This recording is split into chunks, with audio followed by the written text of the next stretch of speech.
Video में हम discuss करेंगे फ्लूइड डायनामिक्स की फर्स्ट यूनिट से इक्वेशन ऑफ कंटिन्यूटी, जिसे equation of conservation of mass भी कहते हैं। Equation of continuity is also known as equation of conservation of mass. Equation of continuity को क्या कहते हैं? Equation of conservation of mass भी कहते हैं। डेट इज, इसका मतलब कंजर्वेशन ऑफ एनर्जी सुना होगा ना आपने, कि energy can neither be created nor be destroyed, it can be transfer from one form to another. तो वही है ये, इसमें भी वही कॉन्सेप्ट लगेगा। It is based on the fact that, कि equation of conservation of mass क्यों कहते हैं? क्योंकि ये किस फैक्ट के ऊपर बेस्ड है। डेट क्या है? कि mass content inside a given volume, कि कोई गिवन, ये डब्बा है भाई, इसके अंदर आपने एक बॉल रख दी, ये रख दी, ठीक है। अब ये देखो, ये चीज डब्बा खाली रख लो, चाहे इसके अंदर पानी भर दो, चाहे इसके अंदर कुछ भी भर लो आप, लेकिन ये जो बॉल है इसका जो मास है वो सेम ही रहेगा। ये तो है नहीं कि बॉल थोड़ी देर बाद निकालोगे वो पतली हो जाएगी, या फिर बॉल जो है चेंज होके फुटबॉल में कन्वर्ट हो जाए, ऐसा तो कुछ नहीं होगा। तो वही लिख रखा है कि मास जो है किसी भी गिवन वॉल्यूम के अंदर जो मास कंटेंट होगा वो फ्लूइड रिमेन कांस्टेंट, तो वो जो मास होगा वो हमेशा सेम रहेगा, फ्लूइड मोशन में रहेगी, वो मास हमेशा क्या रहेगा? कांस्टेंट रहेगा। तो mass content inside a given volume of fluid remain constant throughout the motion. तो करने के लिए क्या क्या है? Consider a region of fluid, कह रहा है एक फ्लूइड ले लो, ठीक है, ले ली भाई, in which there is no inlet, कह रहा है जिसके अंदर ना तो कोई इनलेट हो ना कोई आउटलेट हो, मतलब ना तो उसके अंदर कोई सोर्स हो और ना ही कोई सिंक हो, ठीक है, ना इनलेट होना चाहिए ना आउटलेट। एक फ्लूइड लेंगे जिसके अंदर no inlet no outlet, through which the fluid can enter और लीव द रीजन। किस तरीके से? इनलेट और आउटलेट नहीं होना चाहिए, ताकि जो है उसके अंदर से फ्लूइड ना तो अंदर आ सके और ना ही बाहर जा सके। यानी कि जो आपने फिक्स ले ली सिर्फ उतनी ही फ्लूइड रहेगी। यानी कि अगर आपने ये पानी की बोतल ली है और इसके अंदर क्या है, आपने पानी भर दिया और उसके बाद ढक्कन बंद कर दिया, तो अब क्या है कि इसको आप कहीं भी घुमा घुमा के मारो, इसके अंदर क्या हो रहा है, ना तो वो पानी बाहर आएगा और ना ही कोई पानी अंदर जाएगा। वही चीज़ लिखी हुई है, let S be the surface enclosing volume V of this region. अब जो ये जो फ्लूइड है इसका मान लिया एस क्या है? सरफेस है, जो कि इस वॉल्यूम को क्या किया हुआ है? कंप्लीट एनक्लोज किए हुए हैं। अब हम क्या करेंगे, हमें निकालना तो पूरे इसके लिए है, कंप्लीट के लिए, इस पूरी फ्लूइड के लिए, लेकिन हम क्या करेंगे एक छोटे से पोर्शन के लिए निकाल लेंगे, बाद में उसका इंटीग्रेशन कर देंगे तो ये कंप्लीट के लिए निकल के आ जाएगा। तो let d S be the small element, हमने डी एस क्या ले लिया? एक स्मॉल एलिमेंट ले लिया। तो क्या है? एन कैप क्या लिया है यहाँ पे? एन कैप लिया है outward draw normal to the surface, normal जो कि बाहर की साइड, आउटवर्ड मतलब बाहर की साइड ड्रॉन किया गया है। क्यू वेक्टर क्या ले ली? फ्लूइड की वेलोसिटी, और रो क्या ले ली? फ्लूइड की डेंसिटी। बस इतना ही था इसमें समझने वाला। क्या क्या लिया है डायग्राम से समझा देती हूँ। क्या कह रहा है? इक्वेशन ऑफ कंटिन्यूटी को equation of conservation of mass भी कहते हैं। इसका मतलब कि मास किसी भी गिवन वॉल्यूम के अंदर बिल्कुल चेंज नहीं होगा। फ्लूइड ऐसी ली हुई है कि उसके अंदर ना कोई इनलेट है ना कोई आउटलेट है, यानी कि फ्लूइड ना अब एंटर कर सकती है ना बाहर निकल सकती है। डी एस स्मॉल एलिमेंट ले लिया है। N cap outward normal draw किया गया है। वी वॉल्यूम लिया गया है फ्लूइड का। क्यू वेक्टर क्या ली गई है? वेलोसिटी। और रो क्या ली गई है? फ्लूइड की डेंसिटी। इतना समझ में आया? बिल्कुल ये की ये थ्योरी थी। अब है mass of fluid contain in DS. अब कह रहा है कि ये डीएस जो फ्लूइड लिए आपने, इसमें बताना है कि ये कितने मास को कंटेन करता है। अब देखो, डेंसिटी क्या होती है? Mass upon volume. तो मास क्या होगा? Density into volume. वही लिखा हुआ है कि मास क्या होगा? Volume into density. ये तो लिखा भी है कि डेंसिटी क्या होती है, तो वॉल्यूम इनटू डेंसिटी। अब देखो, एरिया क्या होता है? Volume upon distance. तो यहाँ से क्या हो जाएगा? वॉल्यूम किसके बराबर होगा? Area into distance. तो वॉल्यूम की जगह एरिया इनटू डिस्टेंस और डेंसिटी एज इट इज। अब उसके बाद क्या होता है? वेलोसिटी होती है डिस्प्लेसमेंट अपॉन टाइम। तो यहाँ से डिस्प्लेसमेंट, ये डिस्प्लेसमेंट क्या हो जाएगा? वॉल्यूम इनटू टाइम, यही होगा। तो यहाँ से क्या हो जाएगा? एरिया तो क्या होगा? एरिया तो डीएस है, तो जितना एरिया है उतना, तो एरिया कितना था? डीएस। तो वेलोसिटी इज इक्वल टू क्या था? Distance upon time. तो डिस्टेंस क्या हो जाएगा? Velocity into time. तो वेलोसिटी क्या है? क्यू वेक्टर है, और टाइम क्या है? dt है, ठीक है। अब यहाँ से डेंसिटी क्या थी? रो। आ गई ये सारी चीज। उसके बाद क्या करो? क्यू और डी एस को एक साथ ले लो, रो डी टी को एक साथ ले लो। अब यहाँ से क्या करो? डी एस जो वेक्टर है, इस वेक्टर को हटाओ। वेक्टर हटाने के लिए क्या होगा? एन कैप का डी एस के साथ डॉट प्रोडक्ट। तो q vector dot n cap और डी एस, ये वेक्टर हट गया, और rho d t as it is. ठीक है, लिखा भी हुआ है कि डी एस वैक्टर किसके बराबर होता है, n cap dot d S के। अब rate of flow of fluid mass through d S, अब हमें रेट निकालना है। रेट निकालने के लिए क्या करेंगे, डी टी से डिवाइड, तो डी टी से डिवाइड करोगे तो यहाँ देखो ये क्या था, मास था, तो डी टी से डिवाइड करोगे तो क्या बन जाएगा, रेट ऑफ मास, तो रेट ऑफ मास ही ये लिख दो, flow of mass through d S. यहाँ से क्या होगा, डी टी से डिवाइड करोगे तो डी टी से कैंसिल आउट, तो ये क्या बन गया, q vector dot n cap d s rho. अब उसके बाद क्या है, रेट ऑफ फ्लो में पूरी एंटायर सरफेस एस के लिए निकालना था, तो ये डी एस के लिए हमने निकाल लिया। इसका कंप्लीट के लिए क्या कर देंगे, क्लोज्ड के रेस्पेक्ट में हम इसका इंटीग्रेशन कर देंगे। उसके बाद क्या है, देखो डाइवर्जेंट थ्योरम होती है, क्या होती है वो, कि क्लोज इंटरवल को ये जो क्लोज्ड के रिस्पेक्ट में इंटीग्रेशन होता है वो इसमें हो जाता है सरफेस वाला वॉल्यूम में चेंज, और ये क्या हो जाता है, divergent of F vector d V. ठीक है, तो यहाँ देखो अपने पास क्या है, ये जो चीज़ थी इसमें क्या करो, रो को तो पहले लिख दो और क्यू डॉट एन कैप को एज इट इज और डी एस को एक साथ। तो यहाँ से देखो ये कुछ एन कैप डी एस ये हो गया, डॉट एफ वेक्टर की जगह क्या है, रो क्यू वेक्टर। ठीक है, चेंज किस में होगा, ये इंटीग्रेशन वॉल्यूम, तो इंटीग्रेशन वॉल्यूम में चेंज हो गई, ये क्लोज्ड कर इंटीग्रेशन वॉल्यूम।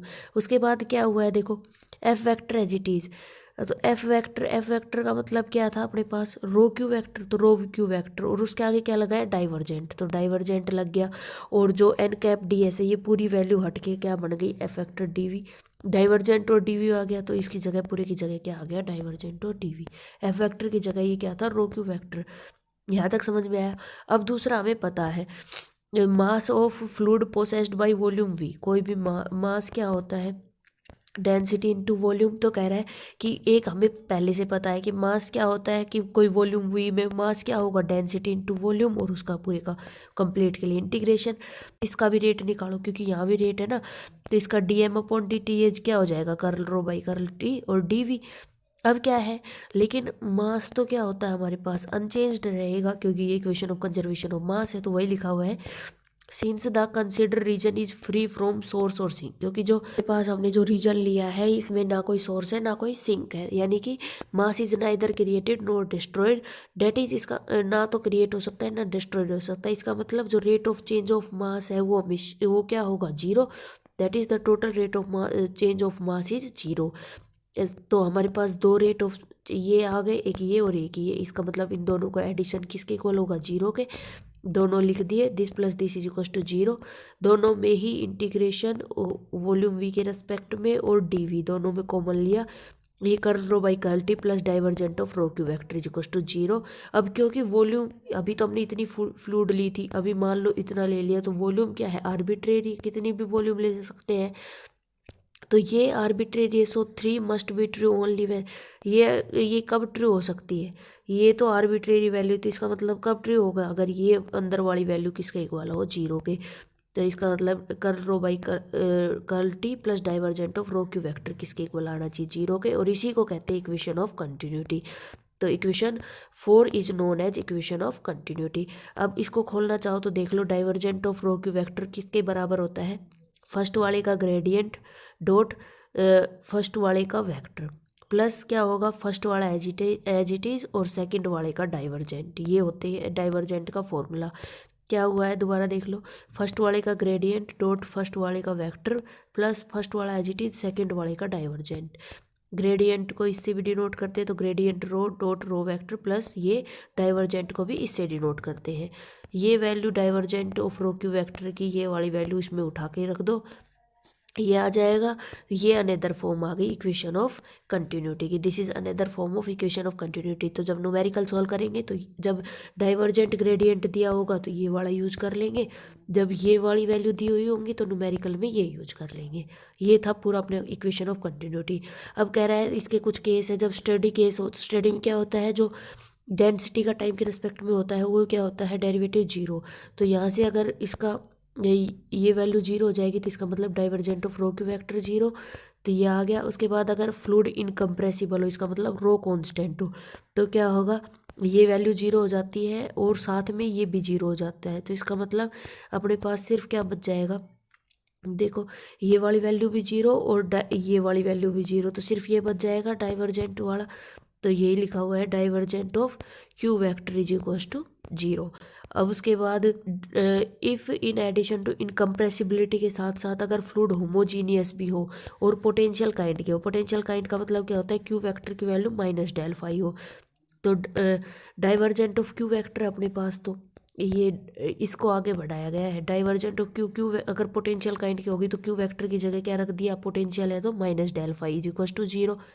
पोटेंशियल की डेफिनेशन से माइनस कॉमन ले लो तो माइनस ऑफ डाइवर्जेंट, ये डाइवर्जेंट को ऐसे भी डिनोट करते हैं, तो ये दिस इज इक्वल टू 0, ये क्या बन गया del square phi is equal to 0, और इसको क्या कहते हैं, लाप्लास इक्वेशन। तो अगर आपको कहे कि इक्वेशन ऑफ कंटिन्यूटी को यूज करते हुए लाप्लास इक्वेशन को ड्राइव करो, जो मैंने यहाँ लिखा भी है, तो आपको पूरा पहले इक्वेशन ऑफ कंटिन्यूटी दिखानी होगी, फिर फ्लूइड इनकम्प्रेसिबल वाला केस, और उसके बाद इसको पोटेंशियल काइंड का जूम करके, और उसके बाद ही क्या हो जाएगी लाप्लास इक्वेशन इसके ड्राइव। उसके बाद इसके बहुत सारी फॉर्म है, मैं ये इस वीडियो में कार्टेशियन कोऑर्डिनेट वाली ड्रॉ कर देती हूँ, उसके बाद सिलेंड्रिकल स्फेरिकल वो आपको समझ ही आ जाएंगे। कार्टेशियन में क्या होगा, x y z Cartesian coordinate होते हैं किसी भी पॉइंट के, तो डाइवर्जेंट को इसमें चेंज करेंगे तो क्या होगा, आई कैप किसके रेस्पेक्ट में डेरिवेटिव, एक्स के जे कैप, वाई के रेस्पेक्ट में के कैप, जेड के रेस्पेक्ट में क्यू वेक्टर क्या होता है, u i cap v j cap plus डब्ल्यू k cap. Equation of continuity है ही हमारे पास। यहाँ से डाइवर्जेंट ऑफ क्यू वेक्टर को, डाइवर्जेंट को ऐसे लिख के रो क्यू कैप्टर, डाइवर्जेंट की पूरी वैल्यू रख दो, ये रही डाइवर्जेंट की, और क्यू वेक्टर की पूरी वैल्यू रख दो। तो डाइवर्जेंट की पूरी वैल्यू ये रख दी, रो के साथ क्यू वेक्टर की मल्टीप्लाई करके ये पूरी आ गई। यहाँ से क्या हो जाएगा, देखो आई कैप की जब आई कैप के साथ मल्टीप्लाई करोगे तो 1, तो यहाँ से तो क्या आ गया, rho u curl by curl x. ऐसे ही जब देखो आई की जे के साथ करोगे मल्टीप्लाई तो 0 आ जाएगा डॉट प्रोडक्ट, और के साथ करोगे तो भी 0 आ जाएगा। अब आएगा वाई के जे के आई कैप के साथ करोगे तो 0, लेकिन जे के साथ 1 आ जाएगी, तो सिर्फ क्या बचेगा, रो वी और कर्ल बाई कर्ल वी। तो इसका जे का के साथ करोगे तो 0, ऐसे ही के का आई के साथ करोगे तो 0, जे के साथ करोगे तो 0 डॉट, के साथ के 1 आ जाएगा, तो सिर्फ क्या बचेगा, रो डब्ल्यू upon d y d z. यहाँ से क्या बचेगा, इसका डेरिवेटिव कर दो यू इंटू वी के फॉर्म में, rho as it is u का curl u by curl x, plus एक बार u as it is curl rho by curl x, ऐसे ही इसका एक बार rho as it is v के रेस्पेक्ट में, प्लस एक बार वी एज इट इज इसका वाई के रेस्पेक्ट में रो का, एक बार क्या होगा रो एज इट इज डब्ल्यू का जेड के रेस्पेक्ट में, प्लस डब्ल्यू एज इट इज रो का जेड के रेस्पेक्ट में। यहाँ से क्या करो, मैंने जो टिक लगा रखा है जहाँ से रो कॉमन ले लो, तो क्या यहाँ से यू यू वाले ले लो, u curl u by curl x, curl v by curl y, और कर्ल डब्ल्यू बाई कर्ल जेड, ये ले लिए, प्लस जो रो वाली टर्म है इनको अलग लिख दो। अब इन सब को उठा के किस में रखो, इक्वेशन ऑफ कंटिन्यूटी से, ये पूरी देखो एक्स वाई जेड में आ गया पूरा, डाइवर्जेंट को हमने चेंज कर दिया इसमें उठा के रख दो इसको फर्स्ट में, ये इस वाली वैल्यू को, तो ये आ गया curl rho by curl t, plus divergent वाले की जगह पूरे का पूरा ये वाली चीज़ उठा के यहाँ रख दी इक्वल टू 0। इसी को क्या कहते हैं, equation of continuity Cartesian coordinate में।